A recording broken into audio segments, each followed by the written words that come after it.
Since this is the last speech that I will give as president, I think it's fitting to leave one final thought, an observation about a country which I love. It was stated best in a letter I received not long ago. A man wrote me and said, "You can go to live in France, but you cannot become a Frenchman. You can go to live in Germany or Turkey or Japan, but you cannot become a German, a Turk, or Japanese. But anyone from any corner of the earth can come to live in America and become an American." Yes, the torch of Lady Liberty symbolizes our freedom and represents our heritage, the compact with our parents, our grandparents, and our ancestors. It is that lady who gives us our great and special place in the world. For it's the great life force of each generation of new Americans that guarantees that America's triumph shall continue unsurpassed into the next century and beyond. Other countries may seek to compete with us, but in one vital area, as a beacon of freedom and opportunity that draws the people of the world, no country on earth comes close. This, I believe, is one of the most important sources of America's greatness. We lead the world because, unique among nations, we draw our people, our strength, from every country and every corner of the world. And by doing so, we continuously renew and enrich our nation. While other countries cling to the stale past, here in America, we breathe life into dreams, we create the future, and the world follows us into tomorrow.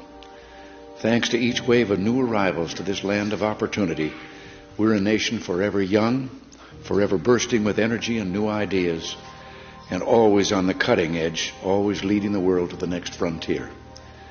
This quality is vital to our future as a nation.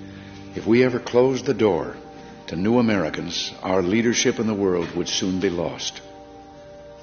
A number of years ago, an American student traveling in Europe took an East German ship across the Baltic Sea. One of the ship's crew members from East Germany, a man in his 60s, struck up a conversation with the American student. After a while, the student asked the man how he had learned such good English, and the man explained that he had once lived in America. He said that for over a year he'd worked as a farmer in Oklahoma and California, that he'd planted tomatoes and picked ripe melons. It was, the man said, the happiest time of his life. Well, the student, who'd seen the awful conditions behind the Iron Curtain, blurted out the question, "Well, why did you ever leave?" "I had to," he said. "The war ended." The man had been in America as a German prisoner of war. Now, I don't tell this story to make the case for former POWs. Instead, I tell this story just to remind you of the magical, intoxicating power of America. We may sometimes forget it, but others do not. Even a man from a country at war with the United States, while held here as a prisoner, could fall in love with us. Those who become American citizens love this country even more. And that's why the Statue of Liberty lifts her lamp to welcome them to the golden door. It is bold men and women yearning for freedom and opportunity who leave their homelands and come to a new country to start their lives over. They believe in the American dream, and over they make it come true for themselves, for their children, and for others. They give more than they receive, they labor and succeed, and often they are entrepreneurs. But their greatest contribution is more than economic, because they understand in a special way how glorious it is to be an American.